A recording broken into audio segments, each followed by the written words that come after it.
إن الحمد لله نحمده ونستعينه ونستغفره ونؤمن به ونتوكل عليه ونعوذ بالله من شرور أنفسنا ومن سيئات أعمالنا من يهديه الله فلا مضل له ومن يضلله فلا هادي له وأشهد أن لا إله إلا الله وحده لا شريك له وأشهد أن محمدا عبده ورسوله أرسله بالحق بشيرا ونذيرا وداعيا إلى الله بإذنه وسراجا منيرا أما بعد فإن خير الحديث كتاب الله وخير الهدي هدي محمد صلى الله عليه وآله وسلم وشر الأمور محدثاتها كل محدثة بدعة وكل بدعة ضلال وكل ضلالة في النار. أعوذ بالله السميع العليم من الشيطان الرجيم. بسم الله الرحمن الرحيم. يا أيها الناس اتقوا ربكم الذي خلقكم من نفس واحدة وخلق منها زوجها وبث منهما رجالا كثيرا ونساء واتقوا الله الذي تساءلون به والأرحام إن الله كان عليكم رقيبا. وقال الله عز وجل يا أيها الذين آمنوا اتقوا الله حق تقاته ولا تموتن إلا وأنتم مسلمون واعتصموا بحبل الله جميعا ولا تفرقوا. وقال الله حي لا يموت ولا تكونوا كالذين تفرقوا من بعد ما جاءتهم البينات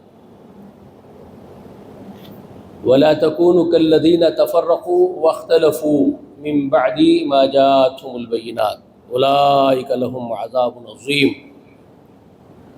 وقال الله عز وجل يا أيها الذين آمنوا اتقوا الله وقولوا قولا سديدا يصلح لكم أعمالكم يغفر لكم ذنوبكم ومن يطع الله ورسوله فقد فاز فوزا عظيما. وقال الله تبارك وتعالى في القرآن المجيد والفرقان الحميد أطيعوا الله وأطيعوا الرسول ولا تبطلوا أعمالكم. تعریف حمد و ثنا بڑائی و بزرگی اللہ وحدہ لا شریک کے لیے لائق و زیبا ہے. یقیناً وہی تنہا یکتا اکیلا اس کائنات کا پیدا کرنے والا ہے، وہی حاجت روا ہے، وہی مشکل کشا ہے، وہی بگڑیاں بناتا ہے، وہی التجائیں سنتا ہے، وہی مرادیں پوری کرتا ہے. وہ بہت ہی بلند و بالا، بہت اونچا مقام رکھتا ہے، اس جیسا کوئی نہیں ہے پورے کائنات میں، پوری سنسار میں. وہ بہت عظیم الشان قدرت والا ہے. کائنات کی ہر مخلوق اسی سے سوال کرتی ہے اور ہر روز اس کی ایک نئی شان ہے. اور سلام ہو اس کے بندوں پر، خصوصاً اس کے ان بندوں پر جن کو انہوں نے اللہ نے جن لوگوں کو منتخب کیا ہے، انبیاء و رسول ہیں، ان کے پیروکاروں پر سلام ہو. اور خصوصاً سلام ہو ہمارے سردار نبی آخر الزمان محمد رسول اللہ صلی اللہ علیہ وآلہ وسلم پر. بے شمار درود و سلام ہو، انگنت درود و سلام ہو، آپ کے اہل بیت پر ہو، آپ کے تمام خلفائے راشدین پر سلام ہو، آپ کے صحابہ پر سلام ہو، اور سلام ہو آپ کی امت کے نیک صالحین مرد و خواتین پر. ایک خطبہ جو میں نے ابھی آپ کے سامنے کچھ قرآنی آیات تلاوت کی ہے نا، وہ ایسی آیات ہے جس کو اللہ کے رسول صلی اللہ علیہ وآلہ وسلم اپنے بیشتر اکثر خطبے میں شامل فرماتے تھے. بہت ساری صحیح احادیث میں جو آپ کے خطبے منقول ہے رسول اللہ کے، اس میں وہ ذکر آپ کو ملتا ہے. سورہ نساء سے وہ آیت کریمہ کو اللہ کے رسول اپنے خطبے میں ضرور ذکر کرتے تھے، یا ایھا الناس اتقوا ربکم الذی خلقکم من نفس واحدہ. اب یہ ہے کہ ہندوستان کے حصے میں، ہمارے جو بر صغیر کا حصہ ہے، ہندوستان، پاکستان، بنگلہ دیش وغیرہ وغیرہ، ہم لوگوں نے نکاح کے لیے خاص کر لیا ہے آیات اس خطبے کو. حالانکہ وہ پرٹیکولر کسی نکاح کے لیے مخصوص نہیں ہے، وہ رسول اللہ کا خطبہ ہے جس میں آپ علیہ السلام اکثر ان آیات کا ذکر فرماتے تھے. نکاح کے خطبے میں بھی وہی ذکر آپ فرماتے تھے، جس میں بہت ساری حکمتیں جڑی ہوئی ہوتی ہیں. اصل وہ خطبے میں جو آپ علیہ الصلوۃ والسلام آیات کا انتخاب فرماتے ہیں اس میں کتنی عظیم حکمتیں ہیں وہ سمجھنے کی ضرورت ہے، چاہے وہ آپ نکاح میں پڑھ رہے ہوں خطبہ، چاہے ممبر سے پڑھ رہے ہوں، چاہے کہیں بھی پڑھ رہے ہوں، سمجھ لیجئے کہ اس میں کتنی عظیم حکمتیں پیوست ہیں، چھپی ہوئی ہیں۔ تو انشاءاللہ بہت سارے مسائل سلجھ جائیں گے معاشرے کے۔ اللہ کے رسول صلی اللہ علیہ وسلم جو سورہ نساء سے آیت مبارکہ کی تلاوت فرمایا کرتے تھے، کتنی عظیم حکمت اس میں ہے، ذرا غور فرما لیجئے۔ اے انسانوں، یعنی آدم کی تمام اولاد کو آپ علیہ الصلوۃ والسلام نے خطاب فرمایا۔ گویا آپ ناصح ایک قوم کے لیے نہیں ثابت ہو رہے ہیں آپ اس خطبے سے۔ اس خطبے کو اگر کوئی سمجھتا ہے، سمجھدار آدمی سنے، چاہے وہ ہندو ہو، مسلم ہو، سکھ ہو، عیسائی ہو، کسی ذات کا، کسی رنگ کا، کسی نسل کا، کسی قوم کا، کسی ملک کا ہو، کوئی سمجھدار آدمی اگر اس خطبے کو سنتا ہے تو اس کو خود بخود یہ اندازہ ہو جاتا ہے کہ یہ محمد اس وقت جو خطاب فرما رہے صلی اللہ علیہ وسلم، تو یہ پرٹیکولر کسی ایک کمیونٹی کو تو آپ نے خطاب کر رہے ہیں، اور آپ کسی ایک پرٹیکولر کمیونٹی کے رہبر اور رہنما بن کر کے، خیرخواہ بن کر کے بات نہیں کر رہے ہیں۔ آپ یہاں جو بات کر رہے ہیں وہ خود بخود ظاہر ہو رہی ہے کہ آپ ساری انسانیت کے خیرخواہ بن کر کے بات کر رہے ہیں، ساری انسانیت کے محبوب بن کر کے آپ بات کر رہے ہیں، چاہنے والے بن کر کے آپ بات کر رہے ہیں۔ آپ کی نیت ظاہر ہو رہی ہے کہ آپ ساری انسانیت کو ایک کرنا چاہتے ہیں، جوڑنا چاہتے ہیں۔ خود بخود ہی بیان کر رہا ہے آپ کے سامنے عقل والوں کے لیے، یا ایھا الناس، اے انسانوں، اتقوا ربکم، اتقوا ربکم، ڈرو اپنے رب سے۔ یعنی گویا کہ اللہ کے رسول نے یہ بات بھی ثابت کر دی کہ اے انسانوں، تم سب کا رب ایک ہی ہے، تم سب کا رب ایک ہی ہے، میرا، تمہارا، جتنے آدم کے بیٹے بیٹیاں ہیں، ہم سب کا رب ایک ہی ہے۔ تو اس رب کا تقویٰ، اس کی پرہیزگاری اختیار کر لیجئے، یعنی اس پرماتما کی پرہیزگاری اختیار کر لیجئے، اس ودھاتا کا تقویٰ اختیار کر لیجئے، سنسار کے پیدا کرنے والے کریٹر کا تقویٰ اختیار کر لیجئے۔ ایک ہی وہ رب ہے جس نے سنسار کو پیدا کیا، یہ ظاہر کر رہے ہیں آپ۔ اس کے بعد فرماتے الذی خلقکم من نفس واحدہ، اس ذات کا تقویٰ اختیار کر لیجئے انسانوں، آدم کے بیٹے اور بیٹیوں، نر ناریوں ہے، آدم کے پتر پتریوں، مطلب یہ اس کا سمجھا رہا ہوں میں تھوڑا تھوڑا سا ایکسپلین کر کے، تاکہ ہماری قوم کی بھی زبان میں تھوڑا ان کو بھی سمجھ میں آ جائے، لوگوں کو جب سنے وہ میری اپنی قوم کے لوگ۔ تو رسول اللہ یہ فرما رہے ہیں، محمد رسول اللہ 1400 برس پہلے کی جو خطبے آپ ارشاد فرماتے تھے، اس میں آپ فرما رہے ہیں کہ ہے مانو جاتی کے لوگوں، اپنے اس پرماتما کا تقویٰ، اس کی پرہیزگاری اختیار کرو، اس کا خیال رکھو، اس کی رضا کی فکر کرو، وہ راضی ہو جائے ایسی فکر اپنے اندر پیدا کرو، ایسے عمل کرو، ایسے کرم کرو کہ وہ تم سے خوش ہو جائے، وہ راضی ہو جائے، وہ تم کو پیدا کرنے والا، الذی خلقکم، جس نے تم کو پیدا کیا ہے، من نفس واحدہ، ایک ہی منشیہ سے۔ اب اس کو مختلف نام دے لیے آپ، اصل نام جو اس کا ہے آدم، جو اللہ نے آسمانی کتابوں میں، جو آکاش سے اترنے والے آسمانی گرنتھ ہے، اس میں جو اس نے نام بتایا آدم بتایا۔ آپ بائبل میں پڑھتے ہیں تب بھی آدم ہے، قرآن میں پڑھتے ہیں تب بھی آدم ہے، لیکن اس کو منو بھی کہا گیا۔ بعض کتابوں میں ہو سکتا ہے بہت سارے پیغمبر آئے ہیں، بہت ساری کتابیں اتری، ہم نہیں جانتے، تو ہو سکتا ہے منو بھی کہا گیا ہوگا اس کو، تو اس لیے منو بھی کہا جاتا ہے، اسی لیے منو اسمرتی اس کی طرف جو ہے منسوب کی جاتی ہے۔ منوش، پہلا انسان، پہلا مانو جو اس پرتھوی پر پیدا ہوا ہے سنسار میں، تو اس ایک سے اللہ تعالیٰ تم سب کو پیدا فرمایا ہے، تمہارا رب۔ یہ رسول اللہ میسج دے رہے ہیں، خبر دے رہے ہیں لوگوں کو، جی ہے مانو جاتی کے لوگوں، اس سے ڈرو جس نے تم سب کو ایک ہی جان سے، یعنی آدم سے پیدا کیا، اور پھر اسی سے اس کا جوڑا بنایا، یعنی حوا پیدا کی گئی۔ یہ حدیث شریف میں ہے کہ آدم کو بنائے تو اس کی پسلی کے اوپری حصے کی مٹی نکال کر کے ان کی بیوی بنا دیا، زوجہ محترمہ، ہماری ماں حوا بنا دی گئی۔ پھر ان دونوں کو جب رکھا گیا تو ان دونوں کو، اب وہ ایک لمبی ایک داستان ہے، پوری ایک واقعہ ہے، وہ میں نہیں بیان کر سکتا، بہت وقت لگتا ہے اس کے لیے۔ جنت میں رہنے کا حکم دیا گیا تھا ہمارے ماں اور باپ کو، پھر وہاں سے ہمارے دشمن نے، مانو جاتی کے دشمن نے، ابلیس لعین نے ماں باپ کو بھی ہمارے بھٹکایا، کہ جو کچھ ہونا تھا وہ ہوا۔ اس کے بعد ان دونوں ایک دوسرے کے سامنے برہانے ہوئے، پھر وہ شہوانی جذبات ان کی امنگیں مارنے لگ گئی، پھر وہ اس طرح ان کی اولادیں پیدا ہوتی ہے، زمین میں اتار دیا گیا، ایک آزمائش کے لیے رکھ دیا گیا، قیامت تک رہیں گے زمین کے اندر۔ اسی پرتھوی میں ہم کو رہنا ہے، یہی اسٹوریج ہے، یہیں سے پھر اٹھا کر کے ایک دن پنرجنم ہوگا، ہر ایک کی مرتیو ہوگی، پیدا ہوں گے مریں گے، پیدا ہوں گے مریں گے، آدم ذات پورے کے پورے، اس کے بعد ایک بار اٹھائیں گے پوروں کو پھر سے۔ اب وہ کتنے ہزار برس ہوں گے، لاکھ برس ہوں گے، ہم کچھ نہیں جانتے اس کے بارے میں، لیکن یہ یقینی بات ہے کہ ایک بار پھر دوبارہ کھڑے کریں گے پورے مانو جاتی کو مرتیو کے بعد، چاہے کہیں رہو، دفن کر دیے گئے ہو زمین میں ہو تب بھی، جلا دیے گئے ہو، استھریاں گنگا میں بہا دی گئی ہو، استھریاں کہیں پڑی ہو تب بھی، کہیں پر بھی ہو، اٹھا کر کے ضرور پنرجنم ہوگا، کھڑے کیے جائیں گے۔ ایک ایک لمحے کا جو زمین کی پرتھوی کے اوپر ہم نے گزارا ہے، وہ ایک ایک لمحے کا جو جو کرم ہم نے کیے ہیں، ان سب کرموں کا ہم سے حساب ہوگا، اور ہم کو کرم بھوگنے ہوں گے اس دن وہ کرم جو ہم نے کیے ہوں گے کام، وہ ہم کو بھوگنا ہوگا، وہ دن آئے گا۔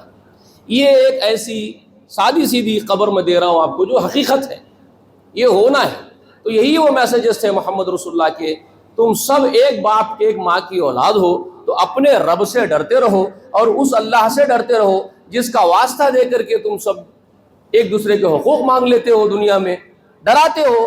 ہر کمزور طاقتور کو ڈراتا ہے، اگر کوئی طاقتور کمزور کا حق مار رہا ہوتا ہے تو وہ کمزور اس کو اسی کا واسطہ دیتا ہے، بھائی کوئی نہیں دیکھ رہا ہے دیکھ، لیکن وہ بھگوان دیکھ رہا ہے، وہ ایشور دیکھ رہا ہے، وہ اللہ دیکھ رہا ہے، اس سے تو ڈرنا بھائی، وہ طاقت سے تو ڈرنا بھائی۔ جب کمزور تو ہے، طاقتور کو ڈرا رہا ہے، تو جب کبھی ایسا بھی ہو سکتا ہے کہ تیرے سامنے کوئی تجھ سے کمزور آ جاتا ہے، جب تو کیوں بھول جاتا ہے پھر یہ کہ تجھ پر بھی ایک طاقتور بیٹھا ہوا ہے؟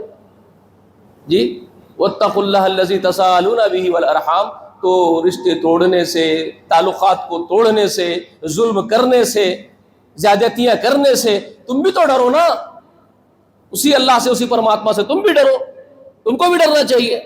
اور تم سب پر وہ اپنی نگاہ رکھے ہوئے ہے، میں نے بھی بتایا نا، وہ ایک دن کھڑا کرے گا، تم سب کو حساب کرے گا، تم سب کو نوٹ کر رہا ہے وہ۔ تو یہ وہ میسیجز تھے محمد رسول اللہ کے جو اتنے براڈ ہے، محدود نہیں ہے نا، یہ بہت براڈ ہے، یہ پورے زمین والوں کے لیے میسیج ہے محمد رسول اللہ کا، پورے مانو جاتی کے لیے بہت براڈ میسیج ہے کہ نہیں؟ اب اس کے بعد مخصوص بھی تھوڑا سا ان لوگوں کو بھی تنبیہ کرتے تھے جو یہ کہتے ہیں کہ ہم تو فرما بردار ہو گئے اس ایشور کے، ہم تو اس کو اللہ کو مان لیے، ہم تو اس پر ایمان لائے ہیں، ہم تو آخرت کی فکر بھی رکھتے ہیں، جو یہ دعوے کر رہے ہیں ان کو بھی ڈراتے تھے، یا ایھا الذین آمنوا اتقوا اللہ حق تقاتہ، ایمان والو، اور ایمان کا دعویٰ کر رہے ہو نا تم کہ ایمان لائے ہو اللہ پر، تو پھر اس اللہ سے ڈرو جس سے ڈرنے کا حق ہے، اور خبردار تمہاری موت نہ آئے مگر اس حال میں مرو کہ تم واقعی مسلم مرو۔ صرف زبانی نوک سے اپنے آپ کو مسلم کہتے رہ جاؤ، اس سے کچھ حاصل نہیں ہوگا، لیکن مرتے وقت ایسی موت تم کو آنی چاہیے کہ تمہارا شمار یقیناً اللہ کے رجسٹر میں مسلم کی حیثیت سے لکھا ہوا ہو، اللہ کے یہاں تم مسلم لکھے ہوئے ہو، اگر ایسی موت مرتے ہو تو وہ موت مبارک ہے تمہاری۔ لیکن صرف زبانوں کی نوک سے اپنے آپ کو مسلم کہتے رہو اور کام عبداللہ ابن ابی السلول کے کرتے رہو زندگی تمام۔ ایک وہ بھی تو تھا نا، اپنے آپ کو مسلم ہی تو کہتا تھا، رسول اللہ کے زمانے میں رسول اللہ کے ساتھ رہا کرتا تھا، ساتھ اٹھتا بیٹھتا تھا، رسول اللہ نماز پڑھ رہے تو سب سے پہلے آگے کھڑے ہوتا تھا صف میں، کہیں رسول اللہ علیہ وسلم کہیں بات کر رہے ہیں، کہیں کوئی آرگنائزیشن کرے، رسول اللہ علیہ وسلم کسی کو آرگنائز کر کے لوگوں کو بلائے ہیں، بات کر رہے ہیں، میٹنگ ہو رہی ہے، تو وہاں سب سے پہلے سامنے رہتا تھا، انہیں معلوم ہے آپ کو عبداللہ ابن، اور لوگوں کو بولتا تھا آؤ آؤ آؤ محمد سے ملو، محمد سے ملو۔ وہ سب ریاکاری ہوتی تھی اس کی، اس کے دل میں کچھ اور ہوتا تھا، محبت نہیں ہوتی تھی، لیکن ظاہر ایسا کرتا تھا کہ بہت رسول اللہ کا رسپیکٹ کرتا ہے وہ، لیکن رسول اللہ جیسے ہی پلٹتے تھے گالی دیتا تھا، ان کے خلاف بولتا تھا، تو اندر کچھ تھا باہر کچھ تھا۔ اس کا نام تھا عبداللہ ابن ابی۔ اب اس کو فائدہ کیا چیز پہنچائی مجھے بتائیے؟ مسلم اس کا اسلام کچھ فائدہ پہنچایا اس کو؟ ارے یہاں تک ہوا بھائی اس کے ساتھ وہ جب مر گیا تو اس کا بیٹا پکا مومن تھا، وہ سچے ایمان والے تھے، رسول اللہ پر ایمان لائے تھے، اس کے جو فرزند وہ صحابی تھے، ان کو پتا تھا کہ میرا باپ کیسا منافق ہے، کتنا ذلیل ہے، سامنے ایک بولتا رسول اللہ کے پیچھے دوسری باتیں کرتا ہے، اس کا انجام شاید بہت برا ہوگا اللہ کے پاس، اس کو اندازہ تھا اس بیٹے کو۔ تو انہوں نے کہا رسول اللہ سے آ کر کے، رسول اللہ میرا باپ تو مر گیا ہے، میں یہ چاہتا ہوں کہ آپ کے خمیز میں اس کو دفناؤں، تاکہ آپ کے خمیز میں دفنانے سے فائدہ اس کو یہ پہنچ سکتا ہے کہ زمین نہیں دبو گی، اس کو زمین کے دبوچنے سے شاید وہ بچ جائے گا۔ رسول اللہ اتارے اپنا خمیز دے دیا، رسول اللہ کو 100% معلوم تھا یہ کتنا ذلیل ہے، رسول اللہ جانتے تھے انہیں منافق ہے، بہت برا آدمی ہے، لیکن رسول صلی اللہ علیہ وسلم دے دیے. کیوں دیے؟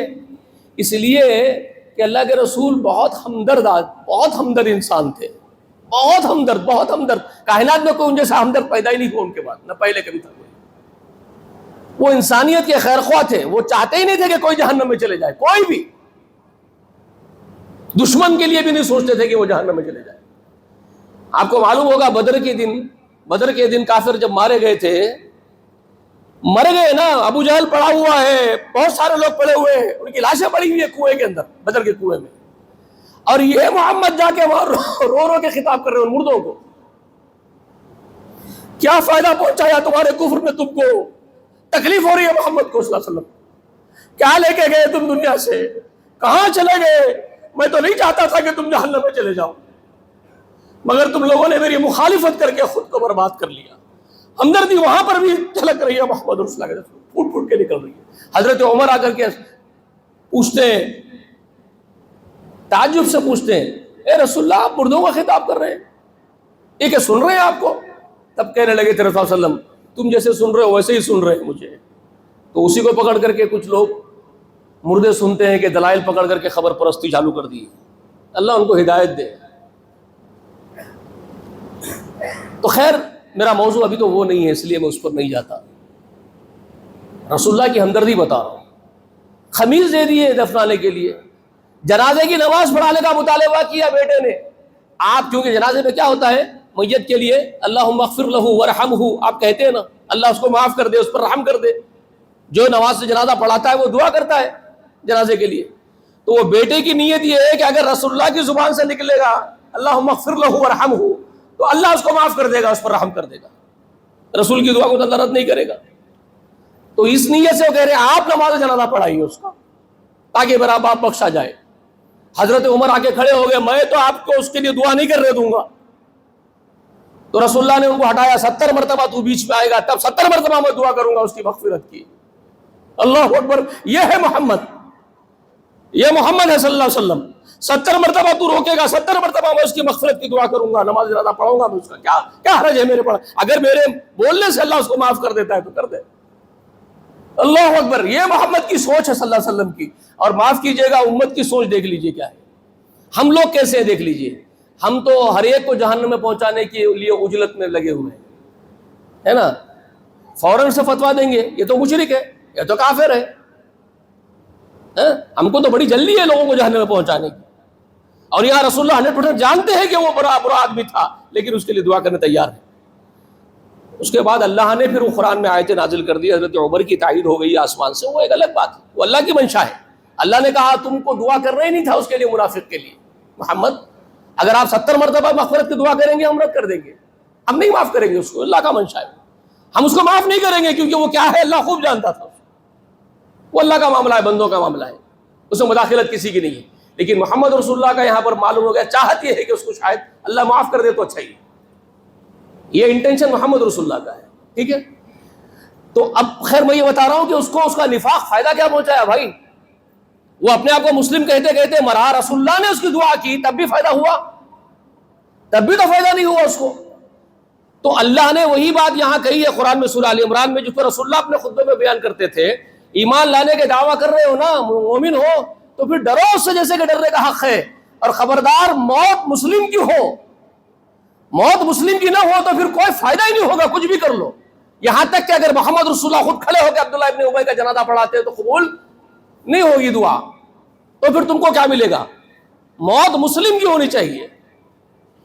تو جس حال میں جیو گے، رسول اللہ نے فرمایا جس حال میں جیو گے، صحیح حدیث ہے رسول اللہ کی، جس حال میں جیو گے اسی حال میں مرو گے تم، اور جس حال میں مرو گے اسی حال میں اٹھو گے قیامت کے دن، حشر کے دن. بھائی تو اسلام کے ایک مسلم بن کے جیو تو شاید موت کے وقت بھی مسلم لکھے جاؤ.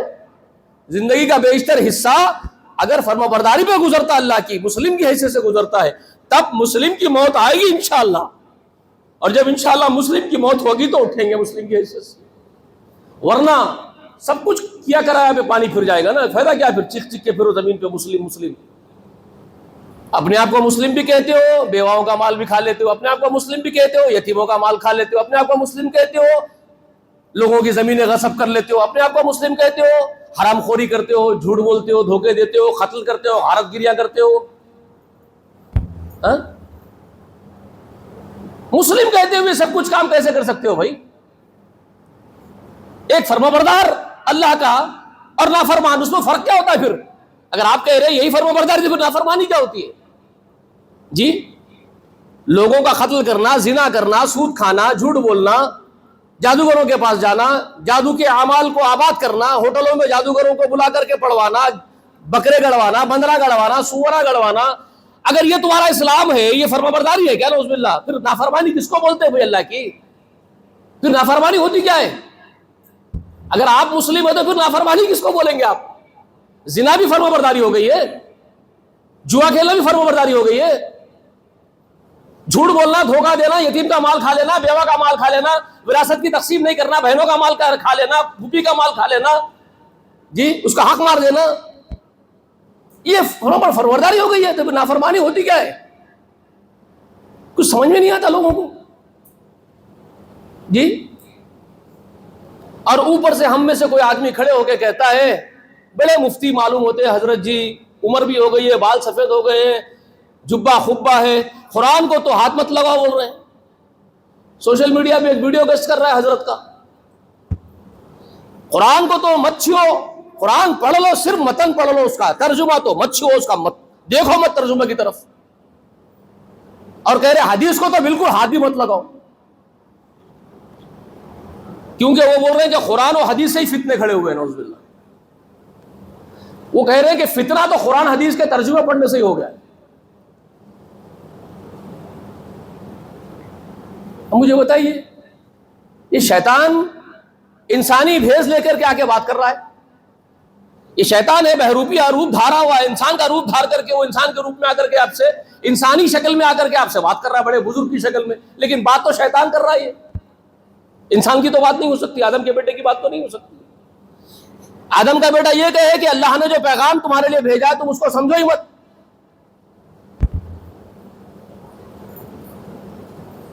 آدم کا بیٹا ایک مومن بندہ یہ کہے کہ جو محمد رسول اللہ سمجھائے احادیث میں اس کو تم دیکھو ہی مت. کون کہہ سکتا ہے یہ بات؟ جی، یہ کرنے پہ تلے ہوئے ہیں آپ. تو پھر اس اصلاح ہوگی کیسی معاشرے کی؟ آپ یہ چاہتے ہیں کہ ہم جو ہے بیٹھے ہوئے ہیں، ہمارے پاس آ جایا کرے لوگ. اب آپ کچھ بھی کرو، آپ چلاؤ نا جوئے کے اڈے، آپ چلاؤ حرام خوری کے اڈے آباد کرو، جاؤ چھتریاں لگا کے لوگوں کے زمینوں میں بیٹھو، معصوموں کے مظلوموں کے زمینوں میں بیٹھ جاؤ، کرسیاں ڈال کر کے کر لو قبضہ اور بیچ لو، پھر اس کا ایک حصہ لا کر کے نذرانہ چڑھا دو ہمارے پاس. آپ یہ چاہتے ہیں، پھر لاؤ نذرانہ ہمارے پاس چڑھا دو، پھر ہم لکھ کے دے دیتے ہیں کہ یہ میرا مرید ہے. پھر منکر نکیر بھی نہیں پوچھیں گے تم سے تو تم کیا کر کے آئے تھے. تو یہ آپ کا کانسیپٹ ہے جو آپ پھیلا رہے ہیں زمین کی پشت پر. اس سے زمین میں فساد ہوگا، فساد فی الارض ہوگا. جی کیا ہوگا مجھے بتائیے؟ جبکہ اللہ تبارک و تعالیٰ فرماتے ہیں کہ وَاعْتَصِمُوا بِحَبْلِ اللَّهِ جَمِيعًا وَلَا تَفَرَّقُوا، تم سب مل کر کے اللہ کی رسی مضبوط پکڑو. جی یہ جو خطبے میں رسول صلی اللہ علیہ وسلم آیات سنا رہے ہیں، کیا ہے یہ؟ اللہ سے ڈرو، مسلم کی موت مرو، اور سورہ احزاب کی آیت پڑھ رہے ہیں. اور ستم یہ ہے کہ یہ جو ملے بنے ہوئے ہیں بیچارے، یہ جو بول رہے ہیں قرآن کا ترجمہ مت پڑھو، حدیث کو ہاتھ مت لگاؤ، یہ نکاح کا خطبہ دینے کھڑے ہوتے ہیں تو یہ پڑھتے ہیں یا ایھا الذین آمنوا اتقوا اللہ وقولوا قولا سدیدا یصلح لکم اعمالکم. منتر پڑھے حضرت آپ منتر پڑھے کیا؟ کیونکہ آپ تو خود ہی بولے ترجمہ تو پڑھنا ہی نہیں ہے، صرف منتر پڑھو. آپ اپنے پورے لوگوں کو بول رہے ہیں کہ صرف منتر پڑھو، ترجمہ تو دیکھنا ہی نہیں ہے. تو اب آپ جب یہ پڑھ رہے ہیں اتقوا اللہ، اللہ سے ڈرو، آپ کو سمجھ میں آیا اتقوا اللہ کا مطلب کیا؟ منتر ہے وہ، اتقوا اللہ ایک منتر ہے. وقولوا قولا سدیدا، بات کرو تو سیدھی کھری سچی بات کرو جو اللہ بول رہے. ترجمہ تو پڑھے تو معلوم ہوگا نا، بات سیدھی کرو، کھری کرو، سچی کرو. آپ ترجمہ ہی نہیں پڑھے تو منتر پڑھے آپ. تو مطلب یہ ہے کہ آپ یہ صرف پڑھتے ہیں، کرتے کچھ بھی نہیں ہیں آپ، اس لیے آپ کرنے بھی نہیں دیتے لوگوں کو. ورنہ اللہ تعالیٰ کا جو پیغام وہ محمد رسول اللہ فارورڈ کر رہے ہیں وہ یہ ہے کہ اے ایمان والو اللہ سے ڈرو اور سیدھی سچی باتیں کرو، اللہ تمہارے اعمال کو درست کر دے گا۔ جو اللہ اس کے رسول کی اطاعت اور تابعداری کرے گا اللہ تبارک و تعالیٰ اس کو کامیاب کر دے گا، یہ اللہ فرما رہے۔ فقد فاز فوزا عظیما، یقیناً وہ بہت بڑی کامیابی کو پہنچ جائے گا۔ ترجمہ پڑھے تو معلوم ہوا آپ کو حضرت، امت کو معلوم ہوگا کہ بھائی سیدھی بات کرنے کا حکم دیا جا رہا ہے، سچے رہنے کا حکم دیا جا رہا ہے، لوگوں سے سلوک کرنے کے لیے کہا جا رہا ہے، عمر بھر اسلام پر رہنے کی تعلیم دی جا رہی ہے، مرتے وقت مسلم کی موت ہو یہ مطالبہ کیا جا رہا ہے، انسانیت کے ساتھ خیر خواہی سے رہنے کا جذبہ دیا جا رہا ہے۔ تو یہ سب ترجمہ پڑھے تبھی تو معلوم پڑا نا آپ کو، آپ کی زبان تو نہیں ہے عربی، لیکن آپ کہہ رہے کہ مت پڑھو تو معلوم کیسے پڑے گا آپ کو؟ جی بولیے نا بھائی، عقل والوں کے لیے پیغام ہے اس میں، سمجھیے کیسے پتا چلے گا ایک عام آدمی کو کہ اللہ کیا چاہتا ہے؟ جی، اور اللہ تبارک و تعالیٰ کیا فرماتے ہیں؟ جی، لقد انزلنا الیکم کتابا فیہ ذکرکم افلا تعقلون، سورہ انبیاء میں 10ویں آیت مبارکہ ہے، اللہ تبارک و تعالیٰ کا ارشاد ہے لقد انزلنا الیکم کتابا فیہ ذکرکم، یقیناً ہم نے ایک کتاب تمہاری طرف نازل کی جنات و انسانوں جس میں تمہارے ہی لیے نصیحتیں ہیں، فیہ ذکرکم جس میں تمہارا ہی ذکر ہے، تمہارا ہی ذکر ہے، تمہاری ہی نصیحتیں ہیں اس کتاب میں جو ہم نے اتاری ہے تمہاری طرف۔ افلا تعقلون، تو تم کو عقل نہیں ہے کیا؟ مطلب کیا ہے تم کو عقل نہیں ہے؟ تم عقل سے کام نہیں لوگے؟ مطلب قرآن پڑھو گے سمجھو گے تو عقل سے کام لوگے نا، آپ صرف ترجمہ پڑھ لو گے تو جانوروں کی طرح سر ہلاؤ گے بغیر ترجمے کے، صرف قرآن پڑھ رہے ہو بیٹھ کر کے منڈیاں ہلا ہلا کر کے خوب ڈول ڈول کر کے، کیا مل گیا؟ انشاءاللہ ثواب ضرور ملے گا، ایک ایک حروف 10 نیکیاں رکھتا ہے اس کا، ایک ایک حروف، الف پر 10 نیکیاں مل جاتی ہے، لام پر 10 نیکیاں، میم پر 10 نیکیاں مل جاتی ہے۔ تلاوت کا ثواب اپنی جگہ ہے، لیکن اصل مقصد ہے اصلاح کہاں پوری ہوگی جو اللہ چاہتا ہے جب تک کہ آپ اس کو سمجھو گے نہیں۔ لیکن یہ حضرت الٹی دعوت دے رہے ہیں لوگوں کو، اور فرقوں میں پھوڑنا چاہتے ہیں آپ خود لوگوں کو، جبکہ رب کا حکم ہے وَاعْتَصِمُوا بِحَبْلِ اللَّهِ جَمِيعًا وَلَا تَفَرَّقُوا، سب مل کے اللہ کی رسی مضبوط پکڑو، یعنی قرآن، اور فرقے مت بنو۔ یہ اللہ چاہتا ہے، اللہ یہ چاہتا ہے کہ سارے آدم ذات ایک ہو جائیں۔ میرے بھائی، میرے سردار محمد رسول اللہ کی چاہت بھی یہی تھی نا۔ آپ اپنے آخری خطبے میں، جس کو حجۃ الوداع کا خطبہ کہا جاتا ہے، کیا فرما رہے تھے آپ؟ کلکم من آدم وآدم من تراب۔ یہ کیسے ڈائلاگس ہیں محمد رسول اللہ کے، کبھی سمجھے؟ پوری ہیومینٹی کے لیے خطاب ہے محمد رسول اللہ کا، کلکم من آدم وآدم من تراب، تم سب اے انسانوں تم سب آدم سے ہو اور آدم مٹی سے ہے، تمہاری اصل یہی ہے، تمہاری اصل حقیقت یہی ہے کہ تم سب آدم سے اور آدم مٹی سے، تم سب ایک کنبہ ہو۔ اور یہاں تک فرمایا تم سب کے سب عیال اللہ ہو، رسول اللہ فرماتے تم سب عیال اللہ ہو، اللہ کا کنبہ ہو، اللہ کا گھرانہ ہو تم سب، اللہ نے تم کو اپنے لیے پیدا کیا، تم سب کو، تم سب کا معبود وہ ہے اور تم سب اسی کے پجاری، اسی کے بھکت، اسی کے عابدین ہو، تم سب اس کے بن کے رہو، تم سب کا ایک سرپرست ہے، ولی ہے، اور وہ اللہ ہے، تم سب اس کے ہو، تمہارا اللہ کا یہ گھرانہ ہے، تم سب کا گھرانہ۔ یہ چاہت محمد کی صلی اللہ علیہ وسلم کی پورے ہیومینٹی کو ایک کر دینے کی، پوری انسانیت کو ایک کر دینے کی، اور ہم برخوردار آپس میں رکھنے ڈالتے بیٹھے ہوئے ہیں۔ اسلام کے اصل میسج تک پہنچو، اصل مقصد تک پہنچو۔ قرآن ہی وہ کتاب ہے جس پر جمع ہو کر کے تم ایک ہو سکتے ہو، کیونکہ وہ ایشور کا گرنتھ ہے، اللہ کا بھیجا ہوا پیغام ہے، وہ ایک ہی تو واحد سورس ہے جس پر پوری ہیومینٹی کو آپ جوڑ سکتے ہو۔ آپ وہاں سے ہٹا دیے تو آپ کہاں بلاؤ گے جی؟ آپ بلاؤ گے ہم حنفی ہیں تو شافعی نہیں آئیں گے آپ کے پاس، مالکی نہیں آئیں گے، حنبلی نہیں آئیں گے، یاد رکھ لو۔ آپ بلاؤ گے ہم لوگ بریلوی ہیں تو دیوبندی نہیں آئیں گے آپ کے پاس، ندوی نہیں آئیں گے آپ کے پاس۔ یہ فطری بات ہے، اس طرح فرقوں میں رہو گے آپ، فرقوں میں بٹنا فطری بات ہو جائے گی. آپ اس وقت ایک کمیونٹی بن کر کے دعوت دو گے، ایک کمیونٹی بن کر کے پرٹیکولر، کہ ہم محمدین الگ کمیونٹی ہے، طبقہ ہے، تو آپ کے ساتھ ہندو نہیں جڑیں گے، سکھ نہیں آئیں گے، عیسائی نہیں آئیں گے.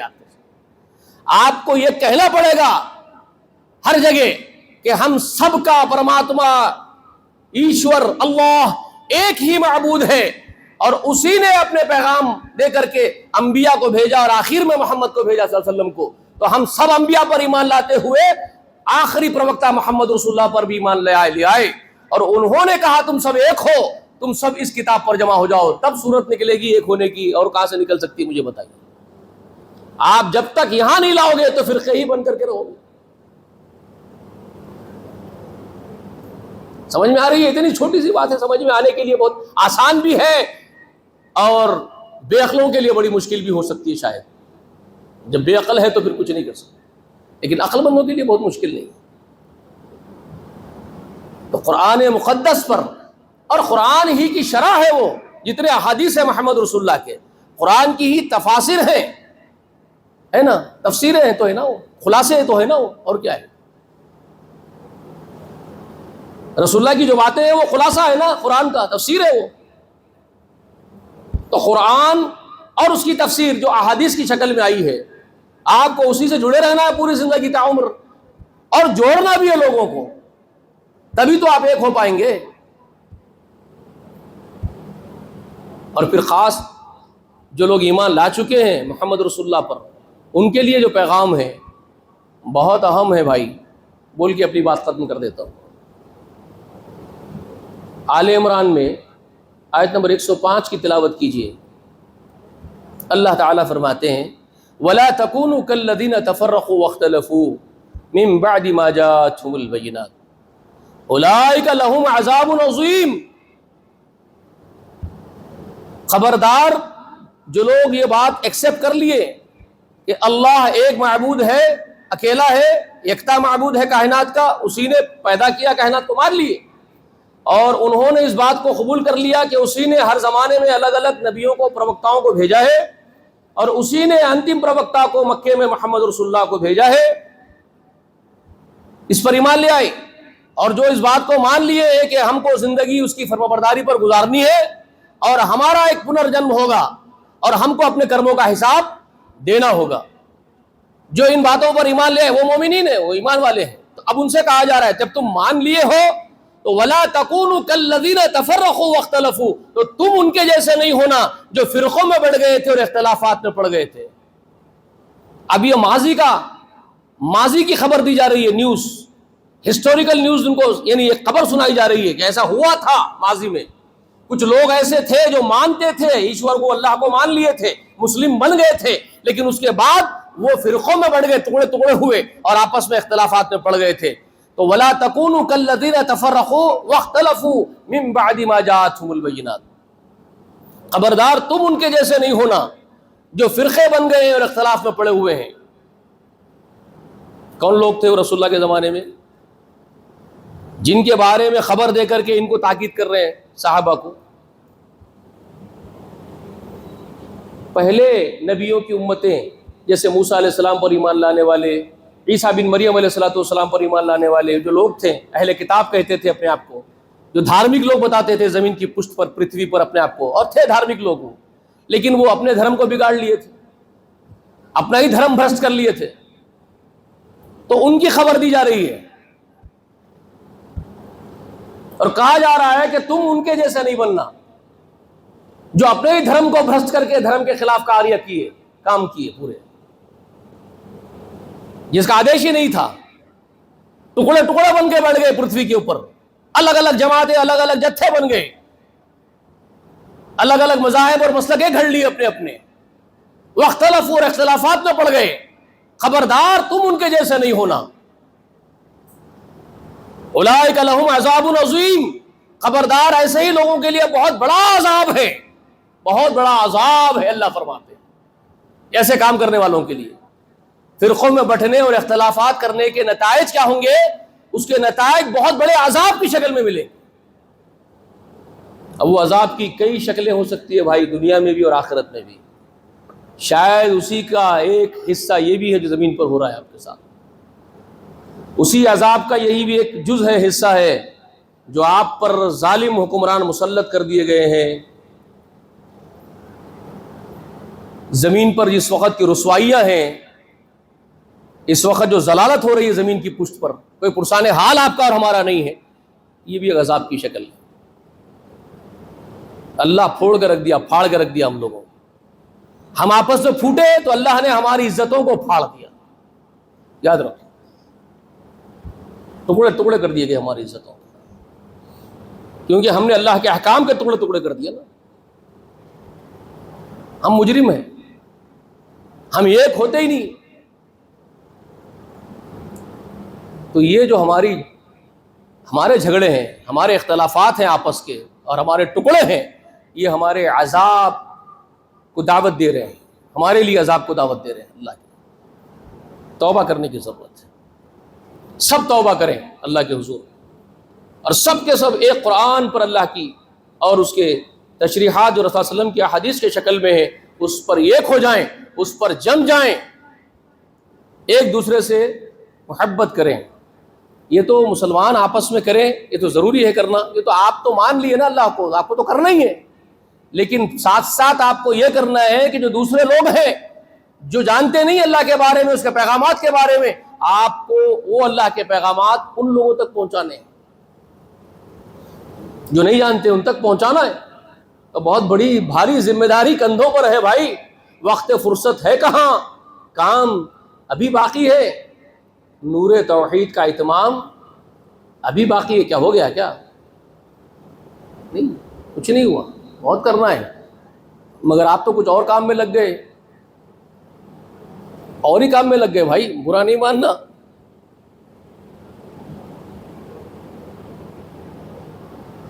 او نکو نام قبروں کی تجارت کر کے کیا نہ بیچو گے جو مل جائے صنم پتھر کے؟ جی، خبروں کی تجارتیں ہو رہی ہے، مرحومین کیش کیے جا رہے ہیں، جی، ان کی خبروں پر گنبدیں، چادریں، نظر و نیاز آباد کر کے رکھ دیے آپ، جبکہ اللہ کے رسول کا آخری التجا اللہ کے حضور میں یہ تھی محمد رسول اللہ کی، اے اللہ تیری لعنت اور پھٹکار ہو ان لوگوں پر جنہوں نے اپنے انبیاء کی خبروں کو سجدہ گاہ بنا لیا۔ رسول اللہ یہ فرما رہے تھے، اللہ تیری پھٹکار ہو، لعنت ہو ان پر جنہوں نے اپنے نبیوں کی خبروں کو سجدہ گاہ بنایا، تم نے سب ولیوں کی خبروں کو سجدہ گاہ بنا کے رکھ دیا۔ وہ تجارتیں ہو رہی ہیں، وہ حراجیں ہوتی ہے، درگاہیں، قبریں، بولیاں لگتی ہیں ان کی سالانہ، جو چھڑا لیتا ہے غلہ اس کا ہے، سونے کے گھوڑے، چاندی کے گھوڑے، نذرانے۔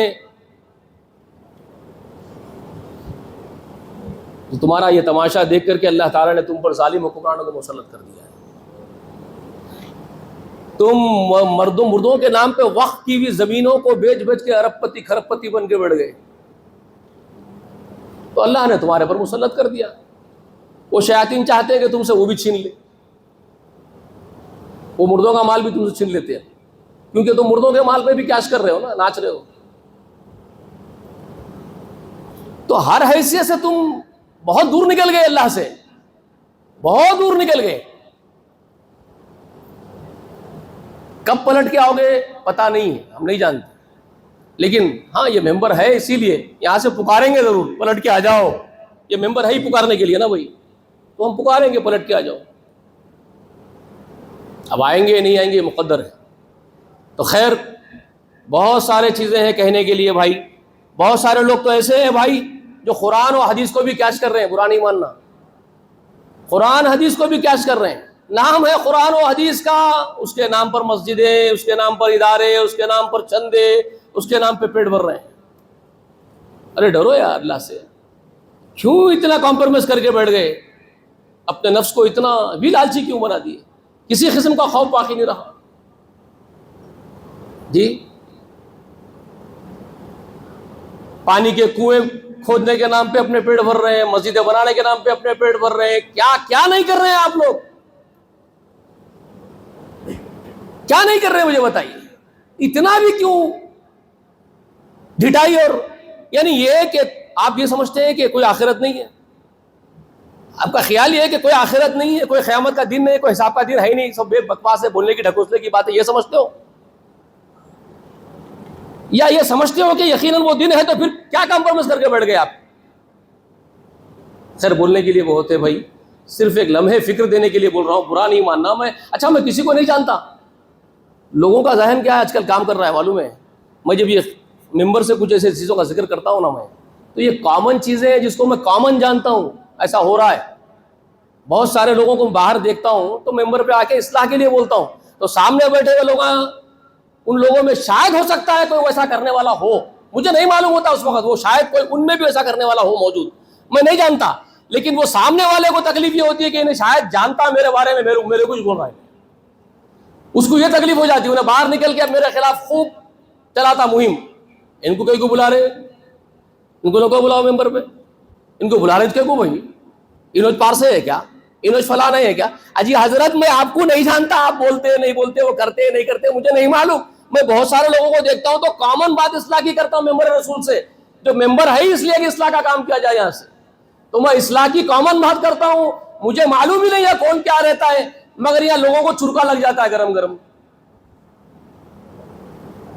تو یہ تو بات ایسی ہی ہوگی، اللہ کے رسول جو فرمائے تھے ایک مومن دوسرے مومن کا آئینہ ہے، رسول اللہ بولے ایک مومن دوسرے مومن کا آئینہ ہے، یعنی اگر اپنے اندر کوئی غلطی ہے، ایک مومن اصلاح کی بات کر رہا ہو تو وہ مومن آئینہ ہو گیا ہمارا خود بخود، اگر ہمارے اندر وہ عیب ہے تو ہم وہ عیب کو دور کر لیں گے، جیسے آئینے کے سامنے جا کے کھڑے ہوئے تو چہرے پہ پیشانی پہ کوئی داغ لگا ہوا ہے، دھبا لگا ہوا ہے، دھول گرد بیٹھی ہوئی ہے، آئینہ بتا دیا آپ کو آپ کے چہرے پہ داغ ہے، تو آپ دستی نکالیں گے، وہ دھبے کو میٹیں گے، اس کو صحیح کریں گے، اس کی اصلاح کریں گے، تو یہ عقل مندی ہوئی آپ کی، آئینے کے سامنے اپنا چہرہ دیکھیں اور اپنا چہرہ صاف کر لیا، یہ عقل مندی ہوئی۔ لیکن آپ کیا کر رہے ہیں؟ پتھر اٹھا کے آئینے کو توڑ رہے ہیں، آئینے تیری ہمت کیسے میرا چہرے کا داغ بتانے کی، آئینہ توڑ دیتا ہوں، یہ نہ تھے آپ ہماری مسلمانوں کے، سمجھ میں آ رہی ہے بات؟ ہم تو وہ بات کر رہے ہیں جو کامن معاشرے میں ہے، تو اللہ سے دعا بھی کرتے ہیں کہ اللہ تبارک و تعالی ہمارے اس معاشرے کو نیک توفیق عطا فرما دے، اللہ مسلمانوں کو خاص طور پر اپنی خاص توفیق عنایت فرما دے، نیکی کی صالح بنا دے ہم لوگوں کو۔ پروردگار جب تک اس دنیا میں ہم کو زندہ رکھ، ایمان پر اسلام پر زندہ رکھ، ہمارا خاتمہ بالخیر فرما، آمین۔ وآخر